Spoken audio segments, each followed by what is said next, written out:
Sino pong nakikilala yan na ahas guys?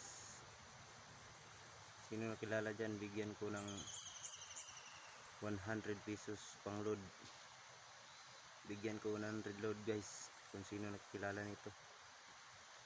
Di po ako paano ito guys, oh. Kakaibang ahas guys, hindi ko to kilala. Hindi kaya to. May bagong ahas naman dito sa Pilipinas. Ano ba to?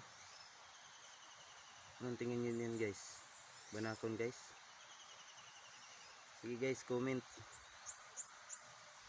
kung sino nakikilala nito.